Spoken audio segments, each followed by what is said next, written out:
बुढ़ापे से कोई नहीं बचा। जो आज बूढ़े हैं वो कल जवान थे, जो आज जवान है उनको कल बूढ़ा होना है। और जवानी वो होती है जो जाके नहीं आती, और बुढ़ापा वो होता है जो आके नहीं जाता, ये लेके ही जाता है। आना तो सबको है, इसलिए बड़े बूढ़े होने पर भी आपकी भी तैयारी होना चाहिए। ये भागवत, ये ग्रंथ आपसे कह रहा है, वृद्ध व्यक्ति योग के जितना निकट होगा उसका मन उसका नियंत्रण में होगा और उसकी देह उसको कम तकलीफ देगी। कितने दिन करेंगे आप ये पूजा? इस हाथ से माला कितने दिन जपेंगे? एक दिन उंगलियां माला जपने लायक नहीं रहेंगी, एक दिन ये नेत्र दर्शन नहीं कर पाएंगे, एक दिन ये कान कथा नहीं सुन पाएंगे, एक दिन ये पैर आपको मंदिर तक नहीं ले जा पाएंगे, और एक दिन आपके घर वाले आपको वेंटिलेटर में ही डाल देंगे। फिर क्या करोगे? सब ठाकुर जी व्रत उपास घर में रह गए। उस दिन जो एक चीज आपका साथ दे रही होगी उससे भगवान को जोड़िए। ये हाथ साथ नहीं देंगे, अभी इनसे भगवान जुड़े, पड़े जा रहे हैं प्रणाम, निलाए जा रहे हैं ठाकुर को, ये जीवा चिल्ला रहे हैं, कीर्तन कर रहे हैं, बोल बंद हो जाएंगे। तब क्या? शरीर का कौन सा हिस्सा आपका साथ दे रहा है? सांस।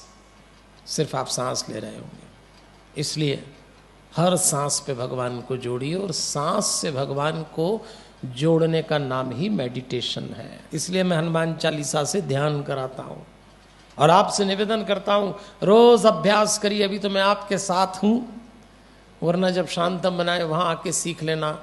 और जो बात देवहूति ने की, वृद्धावस्था में योग से अपना शरीर छोड़िए, तैयारी तो आपको करना पड़ेगी, वरना ये इस हालत में आ जाएगा कि आप कुछ नहीं कर पाएंगे।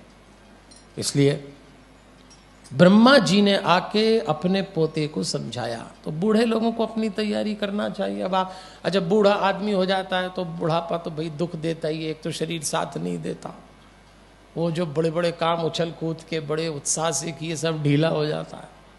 बुढ़ापे में मदद अलग चाहिए, घर से बाहर निकलने में कोई आदमी चाहिए, उठना बैठने का सलीका बदल जाए। हम तो कहते हैं बुढ़ापे में आदमी को मेहमान हो जाना चाहिए अपने ही घर में। दुनिया में तो हो ही, आप कब किसकी आरएसी क्लियर हो जाए, बहुत सारे आरएसी वाले ही बैठे होंगे अपन लोग। हाँ, ये गए। अब दुनिया में ही कुछ दिन के मेहमान हो तो फिर घर में भी मेहमान बन जाओ। अपन किसी के घर अतिथि होके जाते हैं तो कितना सावधानी से उठते हैं, बैठते हैं। बूढ़े आदमी को अपनी देह का ध्यान खुद रखना चाहिए, नहीं तो बच्चे डांट के बोलेंगे अरे ठीक से बैठो, अभी टपक जाओगे तो फिर दिक्कत पड़ेगी। बोलते हैं बच्चे, अभी हड्डी टूट जाएगी फिर हम परेशान हो जाएंगे।